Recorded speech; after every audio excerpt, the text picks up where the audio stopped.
Morning everybody. Just got this in the mail from Sweetwater. This is the Sire V6 bass, Butterscotch. Passive active controls.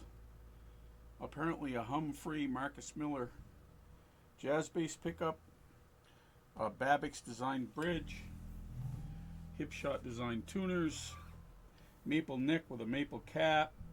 Rounded fingerboard edges, medium jumbo frets, bas relief ash top, mahogany body, probably Nyato or Nyato, however it's pronounced. It's pretty light.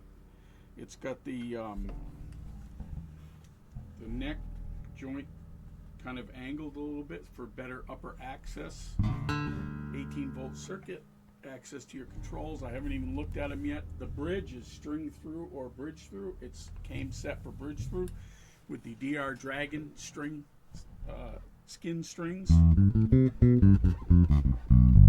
It's in active mode, which might overdrive my preamp. Let's talk about the controls on this.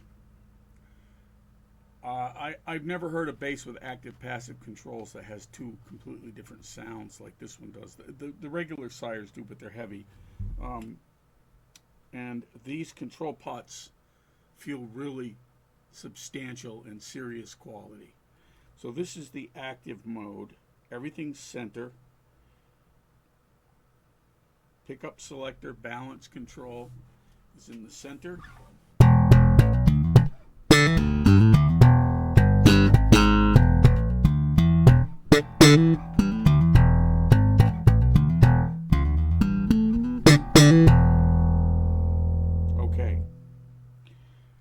Let me show you what these do.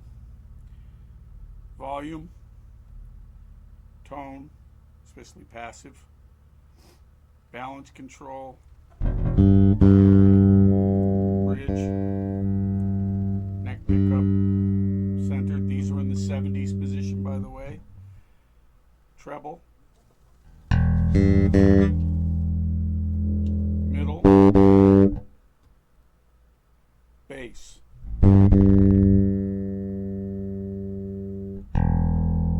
Now, pick up on this, which is a substantial pull. This does not feel like your typical cheap push-pull pot. It's solid. It's got a nice bushing in there on the shaft. Now I'm in passive. So, volume, tone, pickup, balance. Those do nothing. So leave them in the center, because if you have this bass up and you switch back to active, you're going to overdrive your circuit. So if you're going between active and passive, make sure you leave that in the center.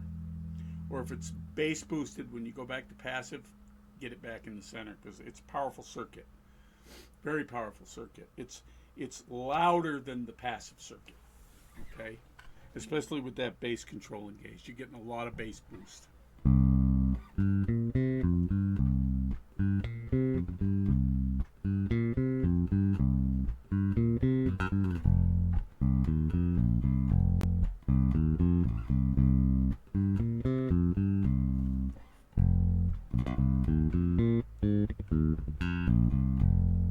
Now here's the exciting thing I want to tell you about these basses.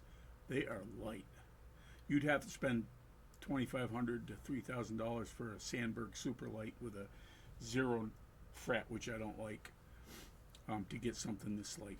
This bass was advertised at 6.6 pounds. I got it here. I weighed it immediately with my two hanging quality digital scales.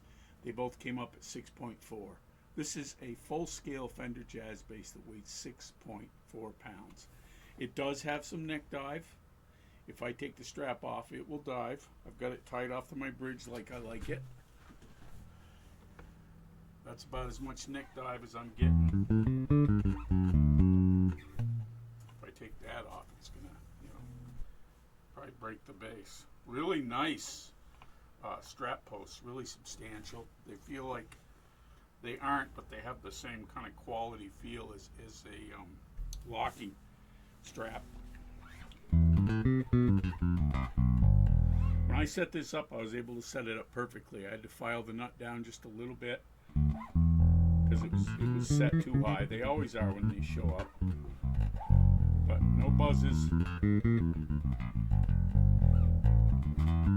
Neck curve is almost flat. There's very little room in the center of the neck from the fret to the string. At the 17th fret, I'm down to .004 on all 4 strings. What I call the Jeff Berlin, Anthony Jackson setup. You can throw John Entwistle in there too, but he had his lower. He always said that he liked his strings on the other side of the frets. He must have had a great luthier to get away with that. And great technique, obviously.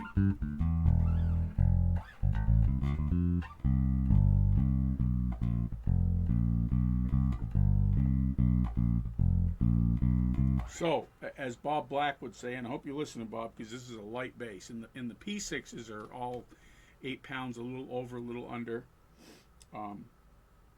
But I like this. This neck is gorgeous. It's like a C neck, a little thicker, rounded fretboard edges. Absolutely not even a trace of fret sprout bone nut. Like I said, I think.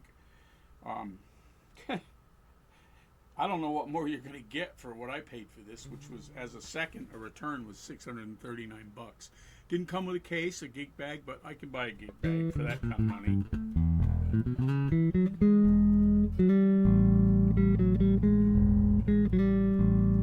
It tunes really fast. It's new, so it's still acclimating to my space.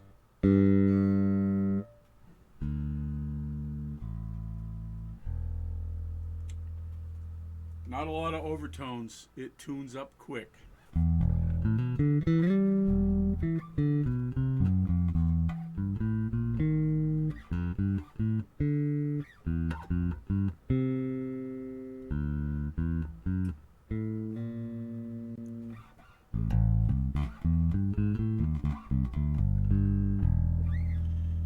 Yeah, man. Put it back in active mode. I'm going to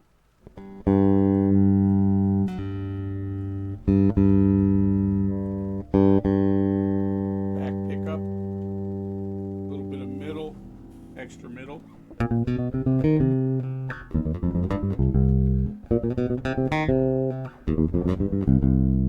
I'll do the same thing in passive.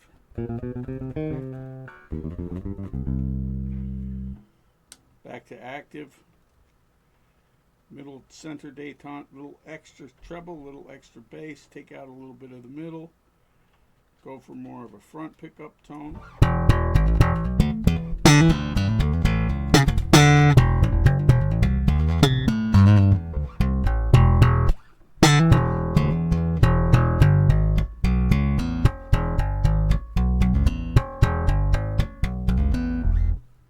Back to passive.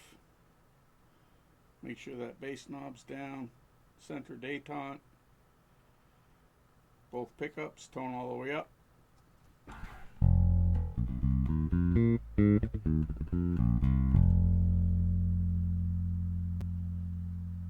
Tone all the way off. Nice bassy tone, but not too much bass, you know. Sweet spot.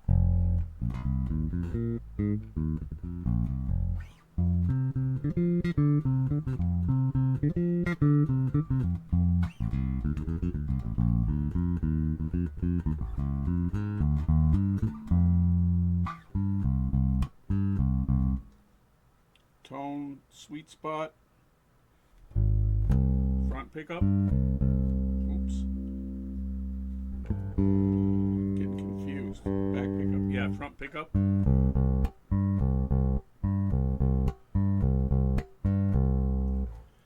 Okay. I like one of the things. I'm gonna mirror Bob Black here. He always tells you what he likes and what he doesn't like. I bought this, so I don't owe Sire anything, or Sweetwater for that matter. What I like, this is a super quality build at an unbelievably affordable price. There's nothing on this bass you need to change. I'm not a big fan of medium jumbo frets, but I like these. They feel like more like a 70s Fender medium jumbo. They're not as high as some that I've seen. For me, they could be a little lower. So it's not really a don't like it. I prefer them a little lower, but these are fine like they are. If you like medium jumbo frets, you'll love these. Likes, no, absolutely no fret sprout. This is as clean a fretting job as I've ever seen. I'm going to say it again. This bass could cost $3,000 and you'd be happy. I got it as a return from $6.99 down to $6.39. What's not to like? What else don't I like about it? It's been said before, this finish on this ash makes it feel a little bit like a little plasticky maybe, but I think it's just the poly finish. That'll wear off with time.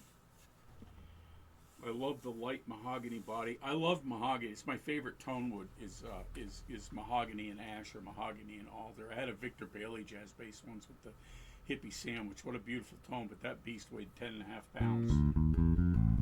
Did I mention this weighs 6.4 pounds? Are you kidding me? This kind of quality, that light?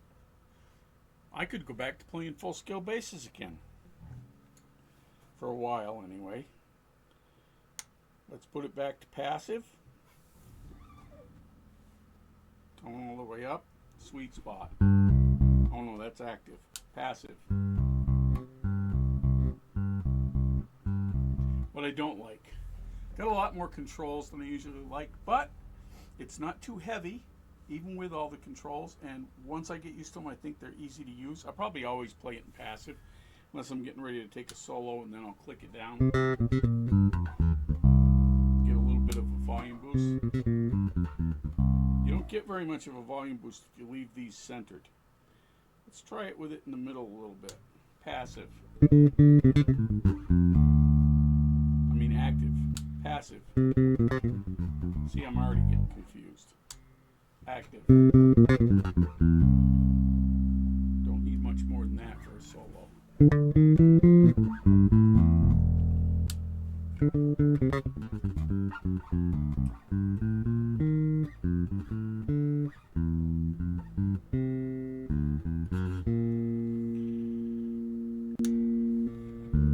Active.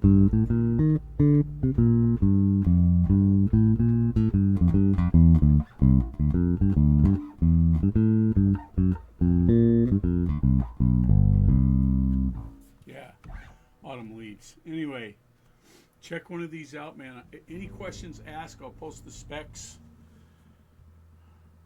This thing is, I don't know how they're doing this for that kind of money, even at $6.99. This neck is perfection. The bass is light. There's a little bit of teeth chatter marks in here, but nothing. There's a little bit of green overspray here that I'll take off with some naphtha and a 3M pad when I get around to it. Nothing. Maybe I won't do anything. It's kind of character, right? Anyway, thanks for liking and subscribing. My subscribers, if you're not a subscriber, please consider it. I try to keep these videos low-key, talk about the gear, not so much about myself. You know, you can look up my resume if you want. You know, this thing's blowing my mind. Check them out. Seizures later. Peace and love. Be kind to one another, please. Thank you for watching.